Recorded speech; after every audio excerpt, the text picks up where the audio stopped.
So what is your take on that, what's happening in Iran right now? What's happening in Iran is incredible right now. This is a completely organic, democratic uprising to a dictatorship. Most importantly, this didn't just start in the cities. This started in the rural regions of Iran, in the countryside, in the villages, all across Iran. If you look at a map, there are dots scattered everywhere. And that really shows this was a completely real and organic process. There's a lot of people right now who are saying, this is the CIA, this is Israel, this is just people that are aligned with the Iranian regime, this is just nonsense. This is people standing up to dictatorship, demanding freedom from an authoritarian regime backed by Russia in exactly the same way that Syrians demanded their independence. And again, the jubilation that I saw when I was in Damascus last year at New Year's Eve was unbelievable. Young and free Syrians celebrating after decades of occupation by a Russian-backed dictator, fireworks in the sky, people celebrating all over the country. I mean, it was unbelievable. I've never seen anything so infectious in my life. And Iranians could be on the cusp of experiencing the same thing. But I think the most important part about it is that Iranians as a people are incredibly passionate. Most of my friends in London before I moved to Ukraine were Iranian human rights activists that had fled the country, that had carried on their work. Mariam Namasi, who's absolutely incredible, ex-Muslim, feminist woman who's just incredible. Some of the best entrepreneurs and business people in the West are Iranian. They just have this like fire and spark inside of them, which is why they're protesting so much right now. It's why Iranian food is so rich and full of spices and colorful. It's really like the soul of the people there. And they're not going to stand for bullshit anymore. They're not going to stand for being treated and being subjugated like that. And that's why so many of them are so bravely putting their lives at risk right now. And the internet is blacked out in Iran right now, totally blacked out. There are spots where you can get Starlink, where some Iranians are still making videos and they're saying, I'm defiantly protesting because we want freedom and democracy in our country. And it's amazing. And the implications for Russia, if that regime fall, are going to be drastic, because this is going to be nothing compared to Syria or Venezuela. What kind of a misunderstanding in the Western media you see right now in the coverage of protests in Iran? International media has had appalling coverage of what's happening in Iran, because a huge amount of our media and American media is corrupt. CNN have had a huge amount of money from Qatar. They've just opened a new headquarters in Doha. And when you have money from regimes in Qatar, if you have money from Middle Eastern countries flooding into American television networks, British networks, then you're going to start to see strange coverage from the Middle East. And I think that's why the BBC have put out headlines constantly in the last few days, quoting the Ayatollah, quoting the leader of Iran, and saying that these uprisings were to do with Israel and to do with the United States, a bit like people who say that Maidan was a CIA coup, which is complete nonsense, and siding with the Iranian regime. This is why independent media is so important. It's why this kind of show is so important. But what the media aren't talking about is the impact that this would have for Putin. The Iranian regime has already shipped a huge amount of its gold in the last few weeks to Moscow, because it's always about Moscow. That's where Assad fled. That's where Maduro was going to flee as his backup. That's where all the worst people, physical gold reserves, have now been moved to Moscow as a backup. Because that's where everyone goes when things get a little dicey. They go to their favorite hideout, Moscow. And if that regime falls, it would be a disaster for Putin. If you look at all of his friends and alliances over the last couple of years, you can cross off Assad, you can cross off Maduro. If you cross off Ayatollah, he's looking pretty much on his own. And that's incredibly, A, humiliating, but B, terrible for weapons in Russia.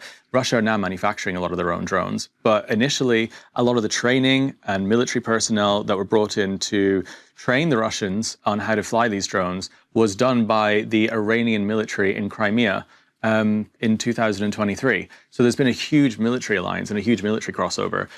This is why Putin was so outraged when the Americans bombed the Iranian nuclear base last year. Do you remember when they hit with the bunker buster? Because that was their alliance. That was their stronghold. That was their partner. And Russia would lose a huge amount of influence and access. Iran is huge. It also gives them access to the Gulf, where they can have ships operating. They would lose that. If you look at a map, the Russians can go straight through Iran right down to the Persian Gulf. And so this would be catastrophic for them. They would lose more access to the sea like they did with Tartus. And again, to show how aligned this was, the Iranian regime wasn't just terrorizing its own civilians. They were terrorizing Ukrainians. That's why the drones that fly over the city every single night are called Shaheed drones. That is an Iranian term. That is those are weapons designed and made by the Iranian regime, which is a terrorist regime. So, if I'm understanding you correctly, if the Iranian regime will fall, they are approaching to that turning point, Russia will not send any Shaheed drones. We will not see any Shaheed drones? No, because the Shaheeds are now made mostly in Russia now. But there's still a huge amount of military intelligence that's shared. There's still access to that sea. And there's still just a vast population that is arming and cooperating with Russia without any with complete impunity, and so that they would lose that, which would be devastating as well. I mean, the Iranian army right now, the military, they have a lot of resources, and they've been helping and assisting Russia since the beginning of the full-scale invasion. And so it would be very, very damaging for Russia's ability to continue fighting a war. It wouldn't stop the war, but it would make it a lot more difficult. And it would just be another person that Putin wouldn't be able to call for support. Yeah, so everything that's happening in Iran, it's going to matter far beyond its borders.